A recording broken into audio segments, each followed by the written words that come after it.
Good morning, everyone. We're continuing here in the words of the RAMBAM, Hilchos Yesod HaTorah, chapter 4. We're holding today by Ois Ches, letter number, the 8th number here.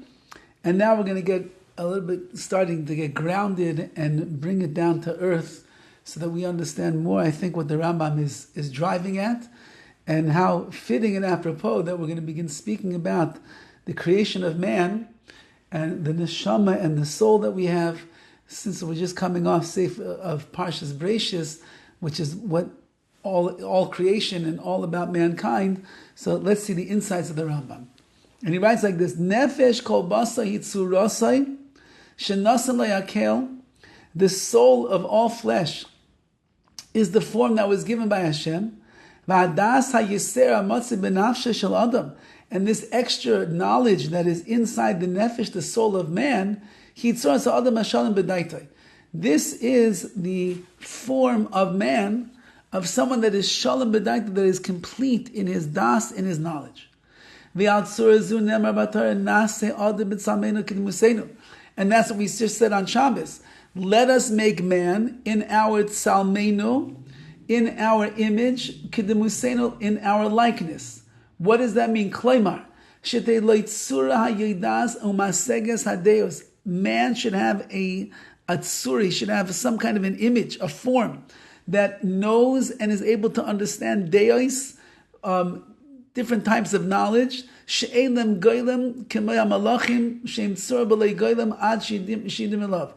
that means that it doesn't need materialism, it doesn't need a body or a shape or a form in the physical world. Similar to the angels, says the Rambam, they don't have a body, and yet they are able to comprehend loftiest of spiritual things. So too is the soul of man. That's what he's able to do. We're not talking about a tzura form that is recognizable to the eyes. The mouth and the nose, or the cheeks, any other part of the body. That's called toyar. The appearance of a person in the physical world is called toyar. We are referring to over here the tsura, the spiritual shape and form of a person that's revolving around their soul. Ve'ena hanefesh hamatzi l'kol nefesh chaya sheba oichel, says the Gemara, if the soul, it's not the soul that's found in all living flesh, which is allowing it to eat and to drink, umayli, to give birth, umargish, and to feel, umahar, and to think. That's not what it is. Ela hadeya shitzuras hanefesh ubetzuras hanefesh hakasa medaber betzalmenu kidmusenu. Rather, it is a spiritual entity of knowledge, like it says, betzalmenu, in our image and our likeness, like the malachim, like the angels.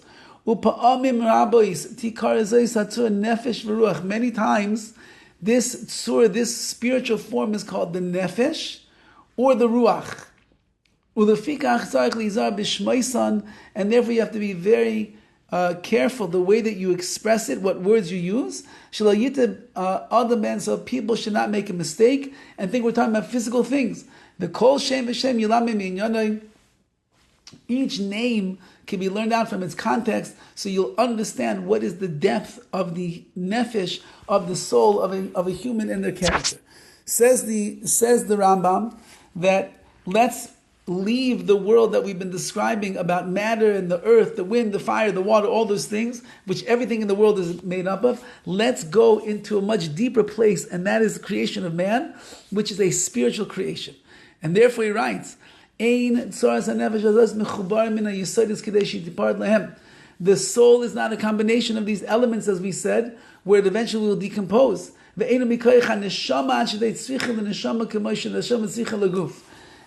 says the Rambam, it doesn't, the nefesh doesn't come from the neshama, because the neshama needs the body in this world to do its job. Rather, says the Gemara, the nefesh, that spiritual aspect of the person, is coming only min hashamayim. That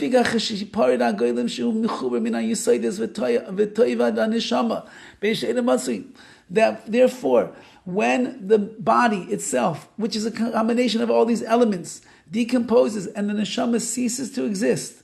Because, as the Rambam writes, the neshama, that part of the soul, can only exist with the body. It needs the body for all of his actions.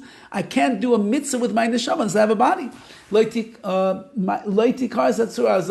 Nevertheless, the nefesh is not going to get cut off. The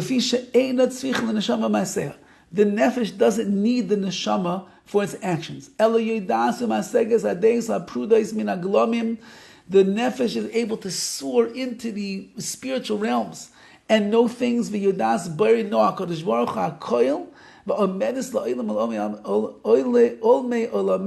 will stand and it will exist forever. Like it says, King Solomon said, the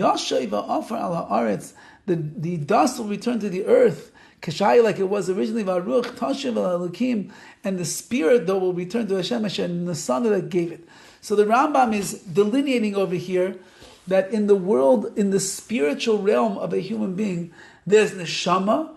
Neshama is what is down here in this body, which needs the body to be able to live its life and accomplish its purpose.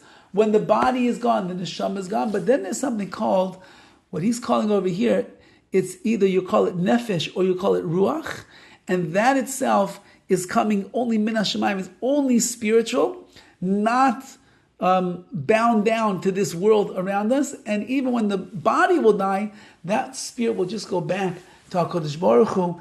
That ruach, that spirit, that nefesh that is there goes back to Hashem, and it's the element of a person, even in this world, that's able to understand the much more spiritual, deeper things of themselves, of life, and HaKadosh Baruch Hu.